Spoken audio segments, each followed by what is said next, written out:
মানিকগঞ্জের বাবির রেসিপিতে তাদের ঐতিহ্যবাহী মুখশলা পিঠা তৈরি করে ফেললাম। এই পিঠা গরম খেতে যেমন মজা, ঠান্ডা খেতে আরও মজা। তাহলে চলেন তৈরি করা যাক। বিসমিল্লাহির রহমানির রহিম। আমি প্রথমে দুধ দিয়ে দিলাম। এখানে 1 কেজি দুধ আমি জাল করে আধা কেজি করে নিছি। দিয়ে দিলাম গুঁড়া দুধ 3 টেবিল চামচ।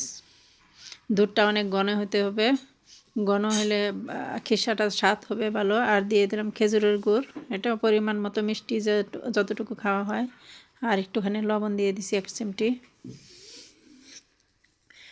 এখন দিয়ে দিছি চাউলের গুঁড়ি সামান্য 1 টেবিল চামচ পরিমাণ। আপনার দুধ অনুযায়ী দিতে হবে, এটা ঘন হওয়ার জন্যে, ঘনত্বটা বাড়ানোর জন্য।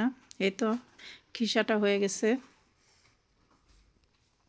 এখন আমি আগে একটু দুধ রেখে দিয়েছিলাম, সেই দুধটা এখন আবার একটা পাত্রে নিয়ে নিলাম। দিয়ে দেব সামান্য ঘি,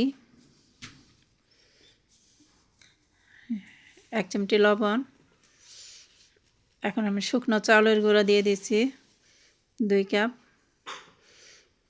এখন আমি কাইটা করে নিচ্ছি ভালো করে, নরম যাতে হয়।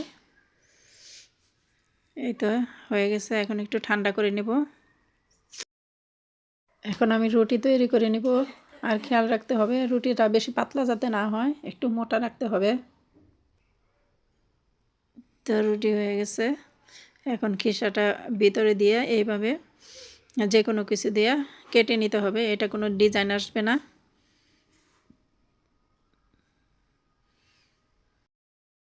মানিকগঞ্জের এই পিঠাটা এরকমই হয়, কোনো ডিজাইন করতে হয় না। আরেকটা করে দেখাই দিচ্ছি। এইভাবে যে কোনো কিছু দিয়ে কেটে নিতে পারেন। কেটে মুখটা একটু ভালো করে বন্ধ করে দিতে হবে।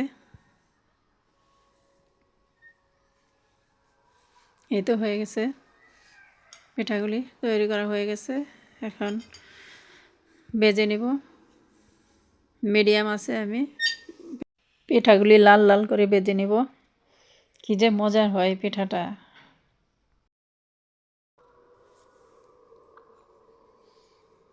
এই তো পিঠাগুলি উল্টা পাল্টা দিয়ে আমি লাল করে ভেজে নেব। আমার রেসিপিটার কোনো একটা দিকেও যদি আপনাদের পছন্দ হয় তাহলে একটা লাইক, কমেন্ট ও সাবস্ক্রাইব করে আমার পাশে থাকবেন।